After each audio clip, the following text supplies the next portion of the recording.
When you left prep in 1993, did you envision yourself coming back? I didn't envision myself coming back as president. I envisioned myself someday coming back as possibly a teacher or a campus minister or in some other capacity, but I never would have thought that I would come back as president one day.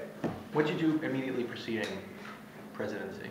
Preceded St. Peter's Prep. Yeah. I was the assistant to the president at McQuaid Jesuit in Rochester. So I had preparation. I also pursued master's degree studies at the University of Rochester in educational leadership. So when I was in Rochester, I was doing the degree at the U of R in education leadership in Catholic schools, and I was the assistant to the president at McQuaid. So was it in the cards for you? Like, did you see that? I was training. Yeah, I was being trained for leadership in our schools, and particularly on the president's side of things. I'm not an academic. Yeah, nor do I want to be. It's too hard. So you spent several years of prep in the 80s, starting with HAP. Oh yes, yeah. And then in the 90s. Not several. I mean, it was the summer of 1987. And then you returned in 2006. In looking back, do you feel more change at Grandin Warren in the 13 years that you were away, or in the 7 years you've been president? I think that's comparing apples and oranges. I think the time of formation for a Jesuit is intense and specific with the end or maybe the beginning of being a formed Jesuit and a formed priest. And I think that was pretty significant in those 13 years, sort of continuing my theological studies and then beginning ministry in other Jesuit schools as a priest rather than as a non-priest. So that was not insignificant. But then certainly coming as president, there's a whole other set of skills and challenges, lessons, successes, and skills that come from that are significant. I think it's different. I think it's apples and oranges. So I would say the past 7 years, not only have I feel as though I've contributed to the life of the school, but also I have been changed. I've learned a lot of professional things, but also I've learned a lot of personal growth. So the last 7 years has been profound in its own way, unique from other points in my life. Mm-hmm. So going back to the beginning, what brought you to enter the society? Well, I went to a Jesuit high school, a Jesuit college, and I had an uncle who was a Jesuit, and very Catholic family. And so priesthood was always part of our life. It wasn't something that was extraordinary or different. So I grew up in a Catholic Jesuit culture, I guess you would say, and therefore it was a viable option presented to me. I was an accounting major in college. I have a bachelor's in accounting. I was hired by one of the big 8, no longer 8 today, but one of the big 8. And I'm very practical. I thought, well, I would never go back to pursue religious life if I found success in accounting. But I would do the other. If the Jesuit thing didn't work out, I could always go back to accounting. So just very practically, I thought, now's the time to give it a shot, and I gave it a shot in 1986, and it worked. It was really great. Do you think that has your accounting background influenced not only your Jesuit career, but also your tenure as president? Oh, sure. I think, although not specifically, it's not like I remember anything from my collegiate days. It's too long ago. But yes, I remember the multiplication. Yeah, my multiplication tables. No, but I think to have no fear, to not be afraid of financial statements, to not be afraid to think financially, to not be afraid of those or intimidated, but rather to be really interested in those. So I think the accounting background is more of an intangible or more of a personal formation as opposed to the specifics of accounting, because I can't do the specifics of accounting. Although I think studying it gives me a natural acumen or a natural allegiance or familiarity with things in general. Mm-hmm. So yeah, I would say it's the comfort level that I have from that time. Your tenure as president has seen growth in many areas of prep life: enrollment, endowment, physical plan, curriculum, Ignatian identity. If you were to identify one moment in the past 7 years that made you the proudest, what would it be? A 7-year period, but also a lifetime, or any period of time, is filled with many individual moments. Oftentimes behind the scenes that lead to the public kind of great moments. So yeah, I think if I were to say that, if I were proud of a particular moment, I think I would say I am most proud of a particular quality of a moment. Meaning, I think over the past 7 years we have done a lot of work behind the scenes that are not always so publicly acknowledged as prideful or profound. So I think I am most proud of the real kind of day in, day out, thoughtful, hard work that all of us have done, rather than focusing on one particular moment here or there. You know, someone once recently said to me that given our experience of Superstorm Sandy, that we as a school should, produce something about how to manage a crisis, because we seem to have done it quite well. But I think success in crises or success in other endeavors can only come with the pre-work that is done. Success in crises or success in other areas can only happen if you have built a team, like I think we have, who work hard and thoughtfully and responsibly and independently, so that when things happen, it's natural. It's like, oh yeah, this is what we do. We've got 8 feet of water in the basement, this is what we do.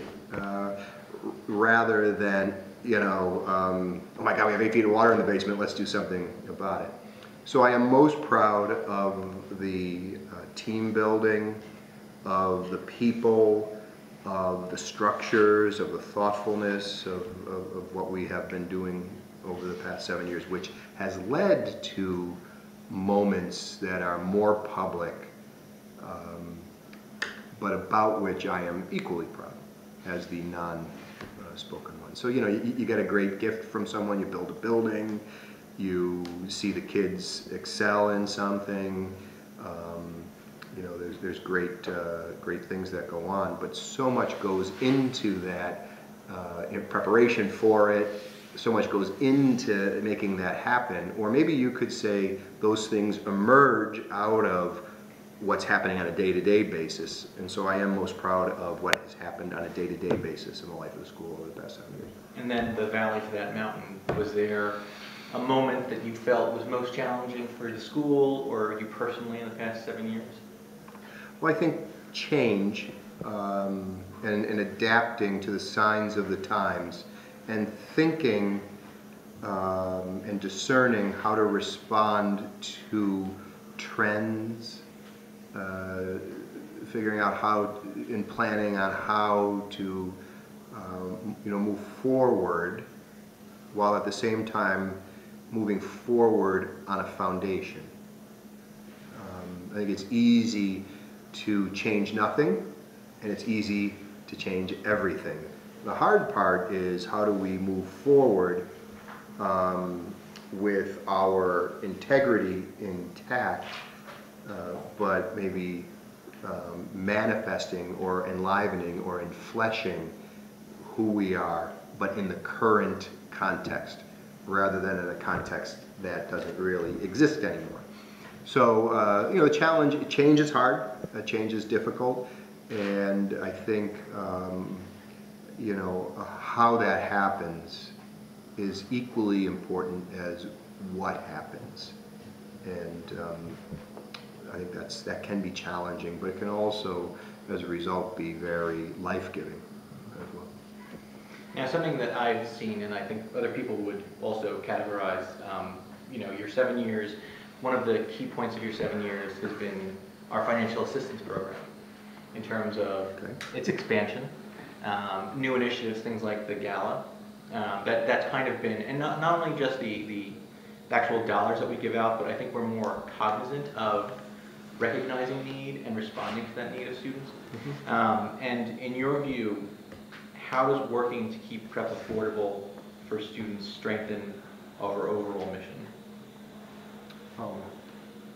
Well, I think, you know, sort of the lofty answer is, I think as a Jesuit school, we strive to find God in all things. And therefore, I think you want to expose kids and us to as many of the all things as possible, because the more different experiences they have, the more opportunity they have to discover God. If you limit what all things are, you limit God. And so therefore, I think for us to have a diverse school, to have a diverse student body, you create an atmosphere where many different opportunities can happen for all types of students. And if all of those experiences, or as many of those experiences are present, then it's just more opportunities to discover God. So if I'm going to limit that to say, well, because of various reasons, we only, unfortunately or fortunately, you know, it can have a certain type of kid in the school, then that's limiting. It's limiting of, you know, your demographic, but it's also limiting of the experience of God. So therefore, if you can expand that and broaden that, so I really think it's a theological answer, even though it doesn't always seem that way. It's a mission answer. Practically speaking, I think a commitment to who we have been in our tradition. You know, we were a school that was a stretch for people to come to, both financially and academically. But yet it was also a school that was reflective of the Catholic population at the time, and the population of Jersey City and Hudson County, and of this area, and that's a diversity. So I think if we were to be an island in the middle of Jersey City, or an island in the middle of our own tradition, not integrated with consistent with what that had been or is, then I think we would not be true to who we are. So the second thing is, I think we need diversity because it's integrity. So to have integrity of who we are and what we are, I think we need to have diversity, because we always found that as a value. I think finally that, you know, there are justice issues, access to education on a quality basis on a secondary level cannot be only limited to people who can afford it. It has to be available to as many people as we can, because it's a justice issue. And I think we will raise our society if we can lift people out of areas of poverty and ignorance, and the way to do that is through quality secondary education, which will lead them into better higher ed. So the third reason I think is justice. So I do think it's three things. It's theological. We experience God by having more diversity. I think it's our tradition. It's always been who we are, and I think we need to continue doing that. And I think it's an area of justice and of helping people come out of a difficult situation that they're not responsible for. And I think finally, to say that all of the things that we do with our advancement efforts, as you mentioned, Chris, the gala has contributed to that very, very significantly. And I know not everybody feels comfortable with fundraising. Not everybody feels comfortable with things like, you know, the gala or with the annual fund and such. And I think to see those items as much advancing our mission as the other things we do is fundamental. Because if we didn't have those things, we simply wouldn't, you know, be who we are. So I've been happy. And plus, fun. You know, gala's fun, and you know the events we have are fun. So why not have a little fun doing it? Have you considered your legacy at Grand Award? No, I think I am too young to have a legacy. Well, I would agree with that wholeheartedly. I also know I am too self-aware to realize that a legacy is not something I ought to be talking about. And then, outside the frame of legacy, are there accomplishments Is there a mark you've left on prep that you want to be remembered for? In all seriousness, I hope that as I look back on 7 years, I hope to be able to say, I worked really hard, and students were educated. So yeah, no, I would say this: a legacy of anyone ought to be this: that I worked hard, and 10 years from now, there's a kid out there who's a good father. I worked hard, and there's another kid out there who, is a good husband, who also is working hard to do the right thing. No, I think one's legacy will be determined 10 years from now. Speaking of 10 years from now, if you were going to be president for another 7 years, do you see any challenges on the horizon? It's funny, I read my horoscope on the Path the other day. Path Train has horoscopes on the boards, or whatever they're called. And for Taurus, it said that although you may be coming to the end of something, do not surrender your focus or your drive. So I haven't, and I won't. We are beginning to lay some of the groundwork for a new strategic plan. Jack Caulfield's working on a strategic financial plan. Fred Galano has done a nice work on our projected needs for financial aid into the future. And I think that combination of what we need to do to fund St. Peter's Prep, and a significant portion of that is our financial aid. What does that need to look like over the next 3 to 5 years? And then what does the endowment need to look like? So to start laying some ground for planning of what the endowment should look like. So over the next 7 years, I think the endowment is going to need to grow from where it is now to a place that's going to really sustain the financial aid program. I do think we need to, so that's the first thing. The second thing is I think we need to continue strengthening our buildings. We've begun, the Imagine fund, and I think that needs to continue to grow. And we've got some great foundational work on phase 2, which is the renovation of Mullery and Hogan. I think the third thing is our Ignatian Jesuit Catholic identity. We will begin in less than a month a process of sponsorship where the province will come in with a visitation team to accredit us or not as a Jesuit school. And we have to live that. It's just not a one-shot deal. So our Ignatian Catholic Jesuit identity, strengthening that. I think our academic and co-curricular, meaning activities and athletics, profile has to continue to grow and meet the needs of students and their context, particularly in the area of technology. As we prepare them for college, and higher ed is going to be so different in the future, so we have to figure out how we're going to prepare those kids for a different landscape in higher ed, and that's much more personal responsibility for learning with technology, but then maintaining the human in it as well. Yeah, I think those are the 4 areas, and everything that's included in those. Those are the 4 areas that I would, if I were to stay on it, if I were not to give up my drive and my focus, that I would like to look at would be our endowment and everything that includes, meaning financial aid, but then also what we compensate our faculty on and all that. Our facilities, I think our Ignatian Catholic Jesuit identity, and I think our academic and student offering profile would be 4 good areas to focus on.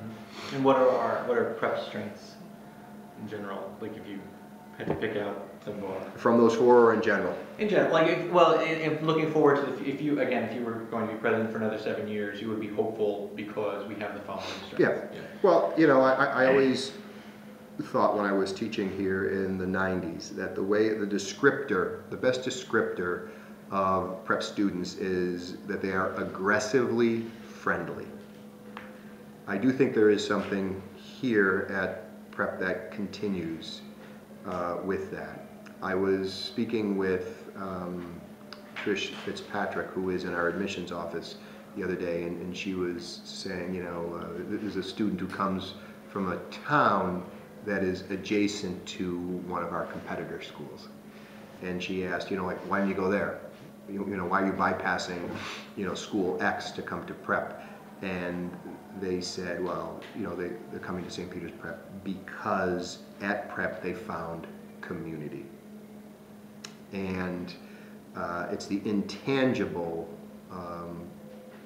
it's an intangible word.